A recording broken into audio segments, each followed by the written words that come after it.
quiet, tree-lined avenues of a quintessential suburban neighborhood, the narrative of Sarah and Mark unfolded with what appeared to be an almost idyllic grace. Their home, nestled amidst manicured lawns and blooming gardens, exuded an aura of domestic tranquility, a testament to shared aspirations and a life meticulously built. Mark, with his seemingly open demeanor and a steady presence that radiated competence, was widely regarded as the archetype of a devoted family man. Sarah, gracious and perpetually active, moved through her days with an understated elegance, effortlessly complementing Mark's composed strength. Their partnership was not merely a private affair. It was a visible cornerstone of local life, a dynamic duo whose presence seemed to elevate every community endeavor. Together, they navigated the familiar rhythms of suburban existence, their family unit appearing as a beacon of normalcy, stability, and quiet success. Their engagement with the community ran deep, weaving itself into the very fabric of local life. From the lively chatter and festive atmosphere of neighborhood block parties to the focused intensity of school fundraising initiatives, Sarah and Mark were consistently present, their participation marked by genuine enthusiasm and unwavering dependability. They weren't just attendees. They were often the organizers, the volunteers who took on leadership roles in parent-teacher associations, their faces becoming familiar and implicitly trusted among other parents. They chaired committees, organized events, and lent their time and resources without hesitation, seemingly driven by a pure dedication to the collective well-being. Weekend mornings frequently found them at the local park, participating in community cleanup drives, their hands gloved and busy, or cheering boisterously from the sidelines of youth sports teams, their involvement extending far beyond the confines of their own immediate family to embrace the broader collective life of a neighborhood.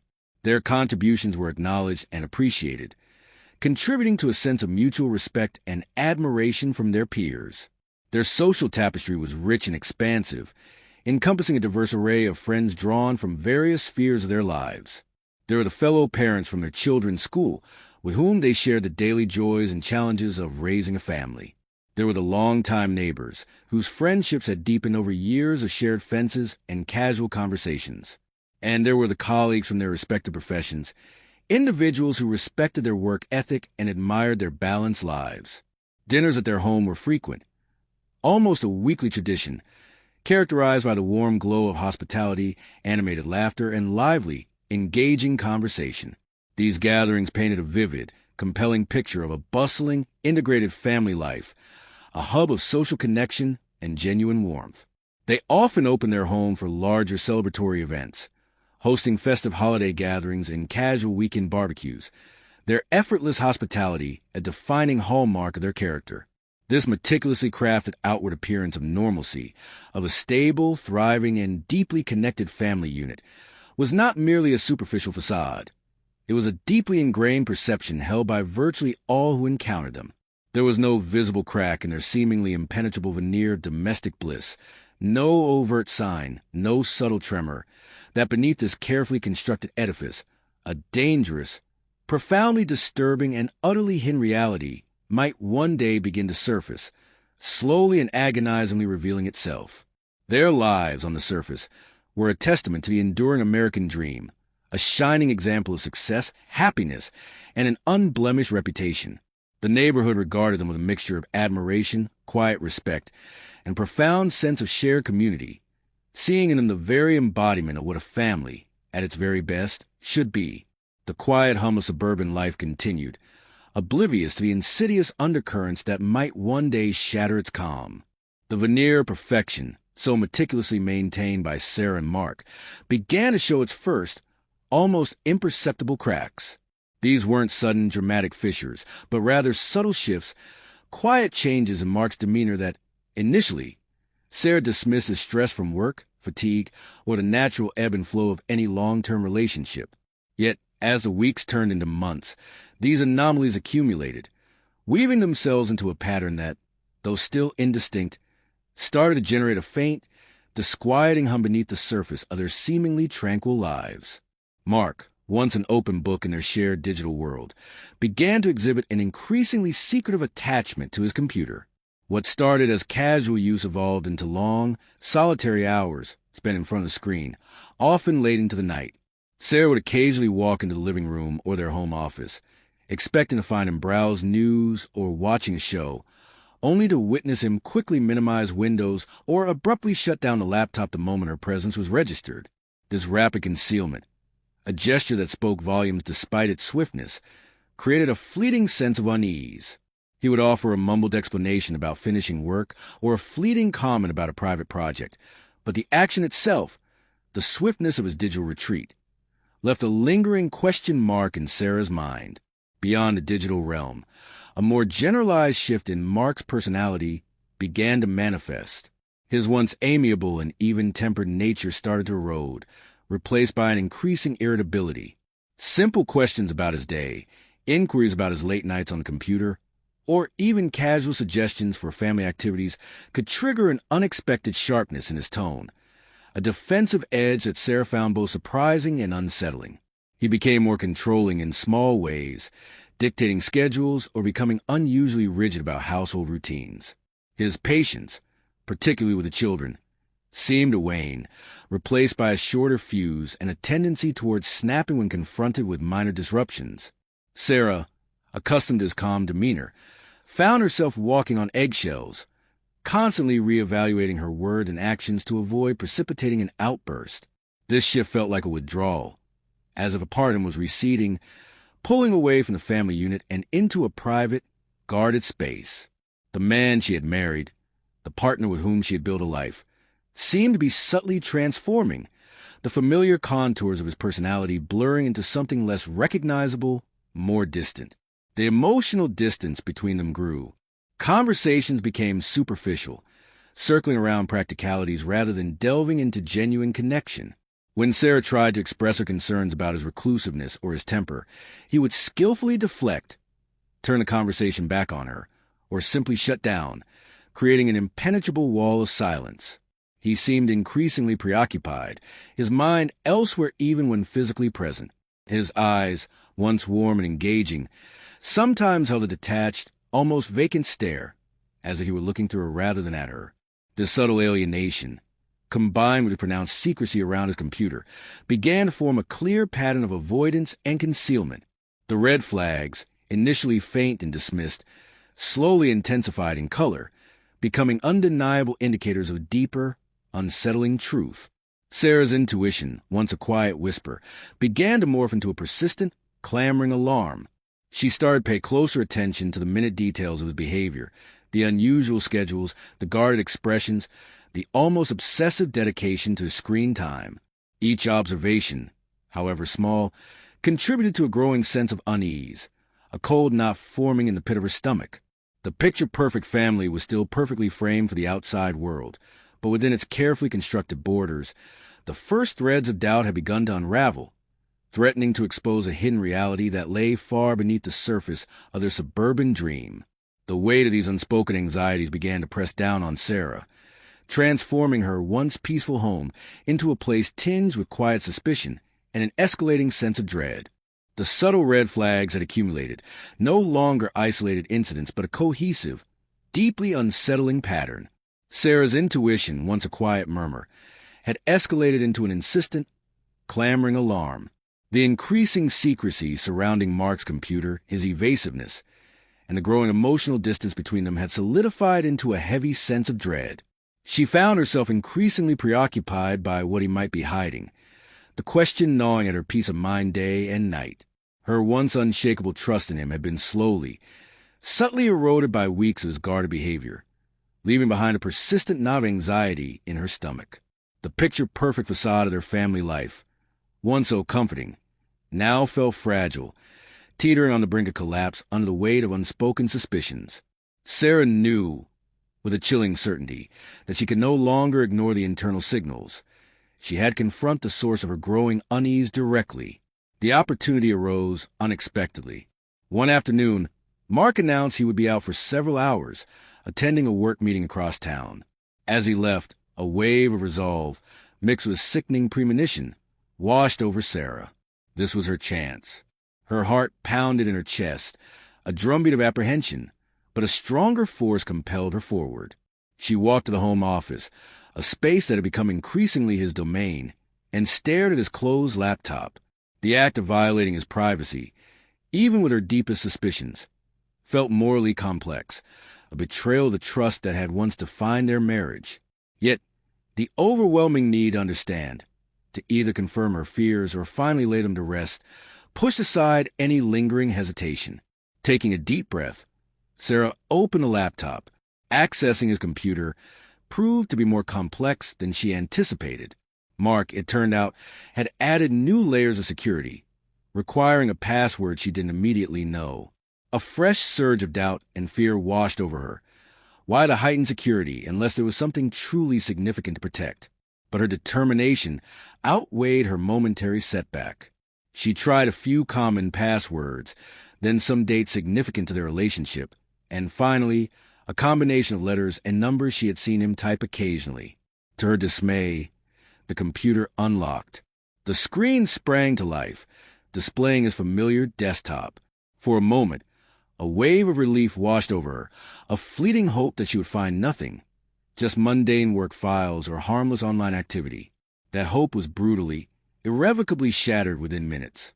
Her gaze fell upon what appeared to be an innocuous folder, tucked away among other documents, simply labeled projects. Her instinct screamed at her to open it. With a trembling hand, she double-clicked.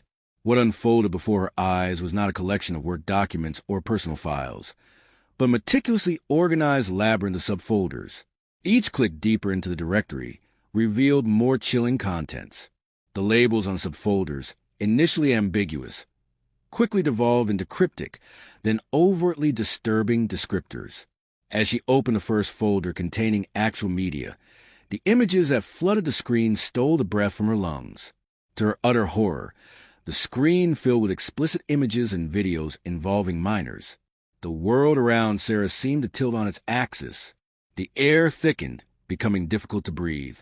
Her vision blurred, then sharpened, forcing her to confront the unthinkable reality displayed before her. Each image, each frame of video, was a punch to the gut, a visceral assault on every principle she held dear. The sheer volume of material was staggering, indicating not an accidental discovery or fleeting mistake, but a vast, meticulously curated collection. This wasn't a single isolated folder. It was a digital archive of depravity, organized with chilling precision.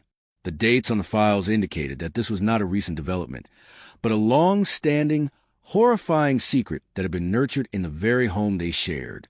The man she loved, the father of her children, the respected community member, was revealed as something truly monstrous. The betrayal was absolute, a seismic rupture that shattered her perception of her life, her marriage, and the person she had trusted above all others.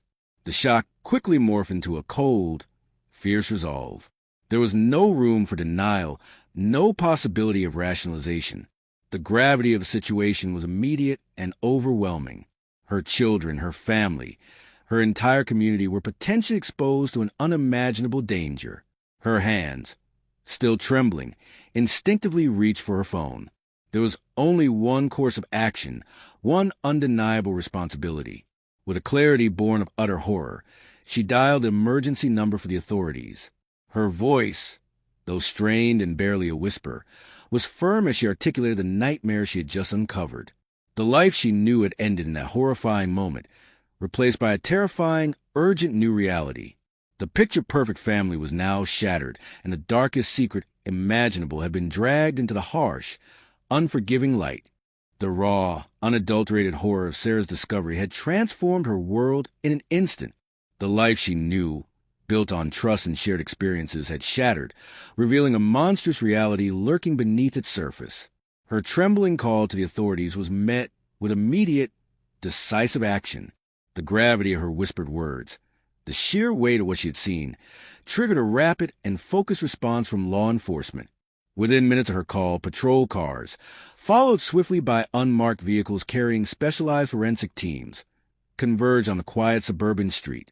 The arrival of uniformed officers and detectives, their faces grim and professional, marked a complete shattering of the family's carefully constructed privacy. Sarah, still reeling from the visceral shock, recounted her discovery in a voice that was eerily calm, born of a clarity that transcended her internal turmoil. She pointed to computer, the unsuspecting machine that held the digital key to Mark's dark secret. The initial priority for the investigative team was the immediate seizure of Mark's electronic devices. The laptop Sarah had used, along with any other computers, external hard drives, tablets, and even mobile phones found within the home, were carefully collected and meticulously documented.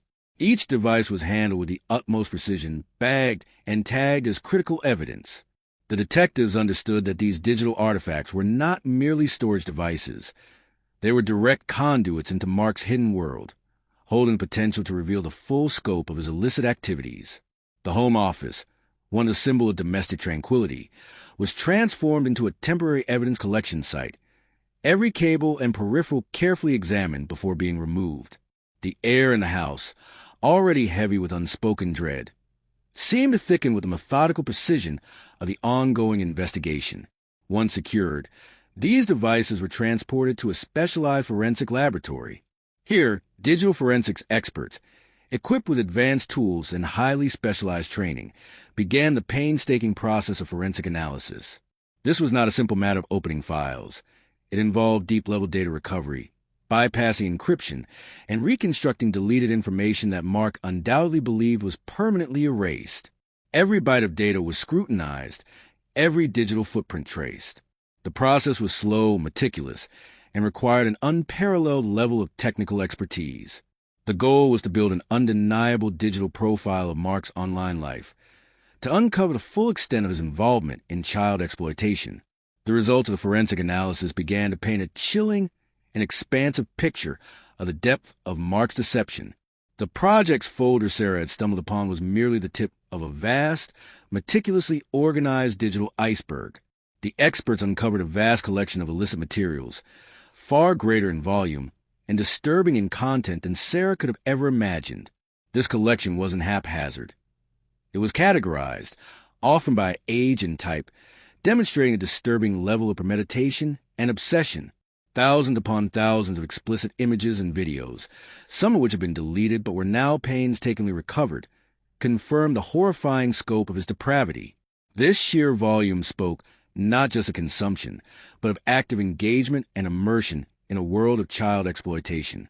Beyond the static images and videos, the forensic analysis revealed evidence suggesting Mark's deep involvement in online communities dedicated to the exploitation of children. Encrypted chat log, hidden forums, and dark web activity were brought to light. These digital trails showed that Mark was not merely a passive viewer of illicit content. He was an active participant in networks where child predators communicated, shared materials, and strategized. His usernames, once concealed by layers of anonymity, were now linked directly to his identity. This revelation was a critical turning point in the investigation, showing that his crimes extended far beyond mere possession. He was part of a larger, insidious network, a web of individuals who collectively sought to harm children. Further, more disturbing digging into these digital communications revealed an even more sinister aspect of Mark's activities, evidence that he had been communicating with other predators and possibly grooming victims. Messages recovered from various platforms showed conversations where he discussed methods of avoiding detection, shared tips on acquiring illicit content, and most chillingly, engaged in discussions that clearly indicated progression towards direct interaction with minors. These conversations often involved veiled language codes and euphemisms designed to evade automated detection, but once decrypted and analyzed by experts, their true, horrifying meaning became undeniable. There were indications of establishing rapport with vulnerable individuals, building trust under false pretenses, and systematically attempting to lure children into exploitative situations. The geographical scope of these communications was wide, spanning not just local areas, but extending into a global network of predators. The officers now understood they were not just dealing with possessors of illegal materials, but with a perpetrator actively engaged in the process of exploiting children. The investigation, driven by these relentless digital discoveries, expanded beyond the confines of Mark's home.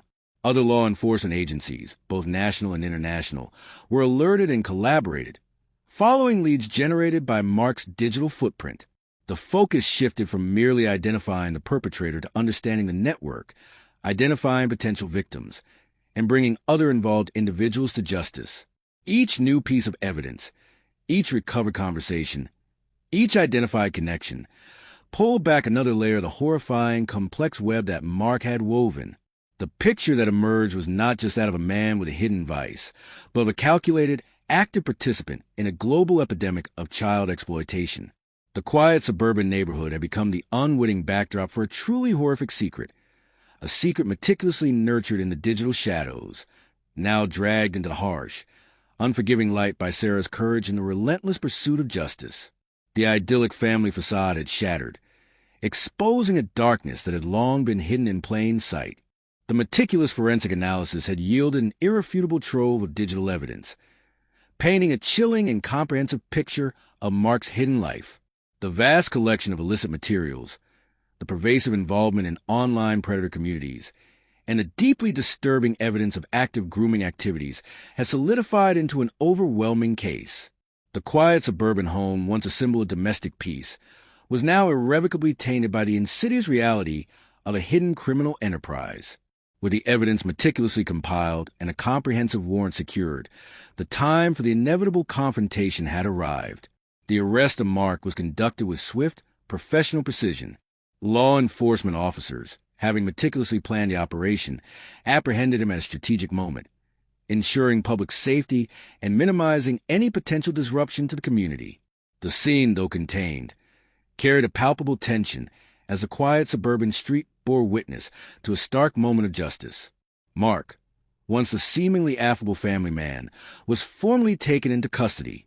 His initial reaction was a complex mix of shock, denial, and a desperate, fleeting attempt at feigned ignorance.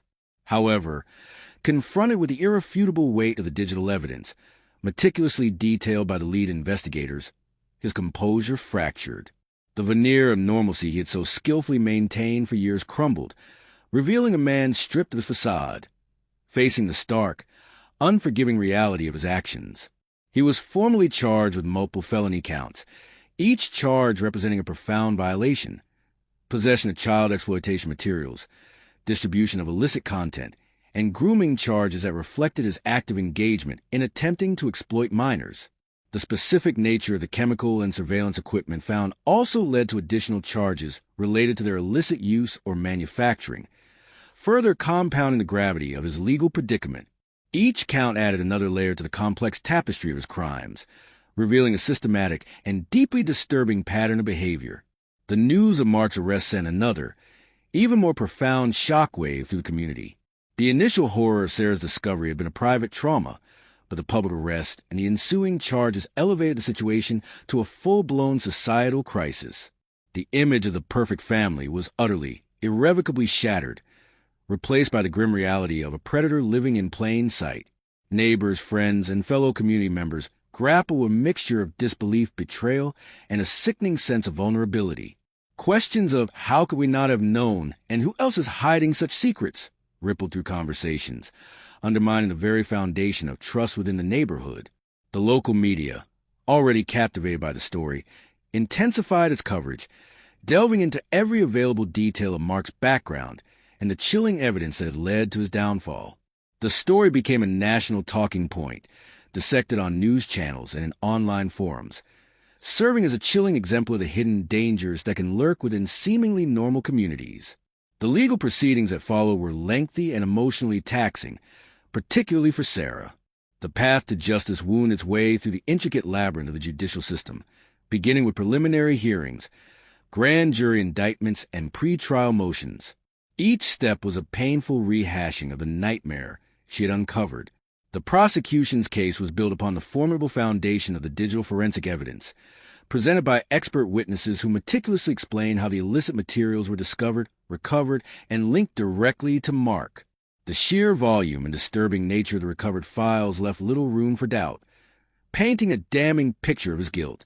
A pivotal moment in the trial came when Sarah testified against him, walking into the courtroom, facing the man who had been her husband, the father of her children, but who was now revealed as a profound betrayer, required immense courage. Her testimony was not about vengeance, but about truth, in a voice that remained remarkably steady, devoid of overt emotional display, but imbued with profound gravity. She recounted the subtle shifts in Mark's behavior, the the increasing secrecy surrounding his computer, and the agonizing moment of her shocking discovery. She described the immediate, visceral horror of seeing the illicit images, the dawning realization of the monster living within her home. Her testimony was precise, factual, and deeply impactful, detailing the profound betrayal and the devastating emotional trauma inflicted upon their family. She articulated, with stark clarity, how this discovery had not only destroyed her marriage but had irrevocably altered the trajectory of their lives, particularly those of their innocent children. Her words provided a crucial human dimension to the technical forensic evidence, painting a vivid picture of the destruction wrought by Mark's hidden depravity. The defense, facing the overwhelming weight of the prosecution's evidence and Sarah's compelling testimony, struggled to mount a credible challenge. Despite attempts to question the provenance of the digital evidence or challenge Sarah's credibility, the comprehensive nature of the investigation proved insurmountable. The jury, after careful deliberation, returned a verdict of guilty on multiple counts related to child exploitation and possession of illegal materials. The conviction was a stark and unambiguous affirmation of the horrors Mark had perpetrated in secret. In the sentencing phase, the prosecution argued for the maximum penalties, citing the egregious nature of the crimes, the systematic grooming behavior, and the vast quantity of illicit material. The judge, acknowledging the severe impact on victims and the violation of public trust, handed down a lengthy prison term. Mark, the once picture-perfect husband and father, was sentenced a decade behind bars, a profound and permanent consequence for his heinous actions. The verdict, while bringing a measured justice, could never fully erase the trauma, but it served as a powerful declaration that such crimes would not go unpunished, and that even the most hidden evils would eventually be brought to light. The courtroom packed with reporters and community members bore witness to the conclusion of a chilling chapter. But for Sarah and her children, the healing process was only just beginning. Understood, this is a final batch, and it will be significantly longer than all preceding sections, aiming to conclude the 60-minute narrative with comprehensive depth and impactful reflection. Here is Part 6, Aftermath and Healing/Conclusion, a cautionary tale, covering the final portion of your script. Part 6, Aftermath and Healing/Conclusion, a cautionary tale. The gavel's final strike in the courtroom reverberated not as an end, but as a definitive beginning for Sarah and her children. Mark's conviction and lengthy sentencing, while a crucial step toward justice, did not instantly erase the profound trauma that had been inflicted upon their lives. Instead, it merely marked the official end of a horrifying chapter and the arduous commencement of another, the process of rebuilding their lives amidst the rubble of betrayal and shattered trust. The once vibrant home, now synonymous with monstrous secret, required more than just physical cleaning.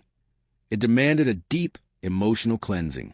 Sarah's immediate and unwavering focus became the creation of a stable, safe environment for her children.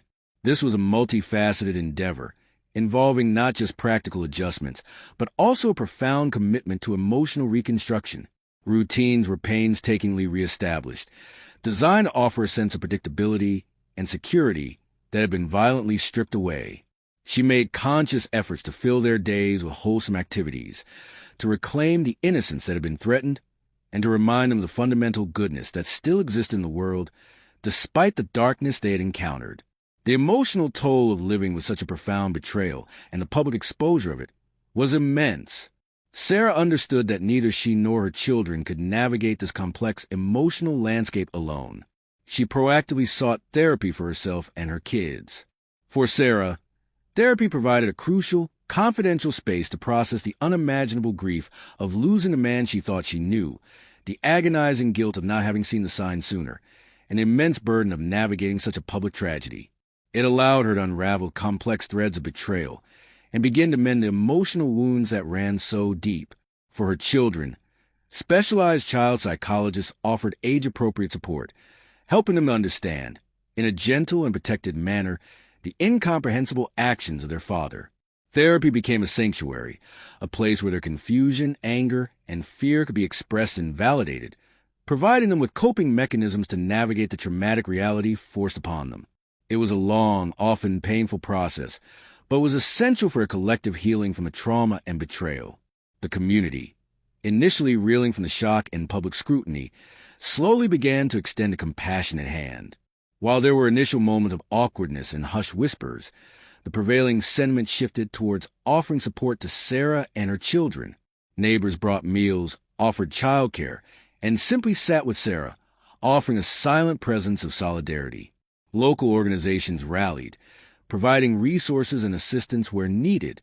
This outpouring of genuine concern and practical help served as a vital lifeline, reminding Sarah that they were not alone in their ordeal and that the community, despite its initial shock, was fundamentally good and caring.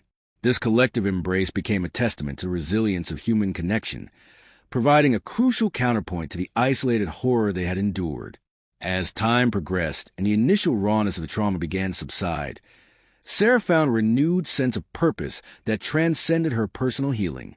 She chose to transform her profound pain into a powerful force for change. She became an advocate for child protection, leveraging her own harrowing experience to raise awareness and educate others. She began sharing her story, not for sensationalism, but as a sobering cautionary tale. She spoke at community events, school forums, and even national conferences, detailing the subtle red flags she initially missed, the insidious nature of online grooming and the devastating impact of child exploitation. Her voice, once hushed by personal shame, now resonated with clarity and authority, empowered by the hard-won wisdom of experience.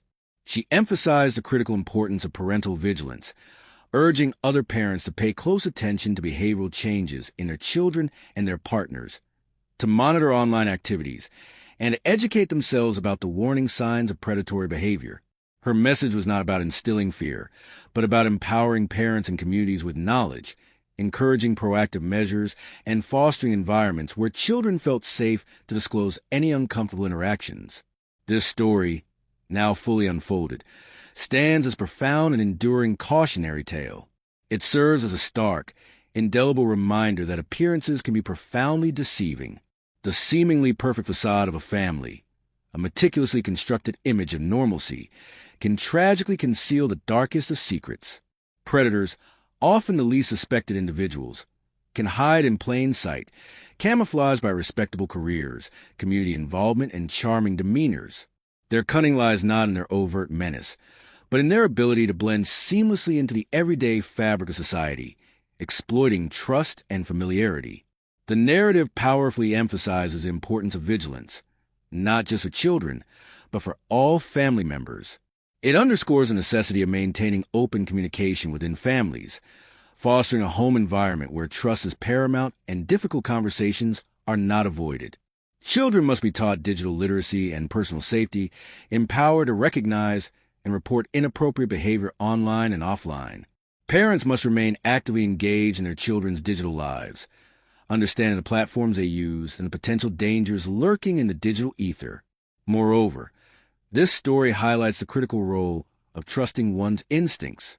Sarah's journey began with subtle unease, a quiet whisper of intuition that gradually grew into an undeniable alarm.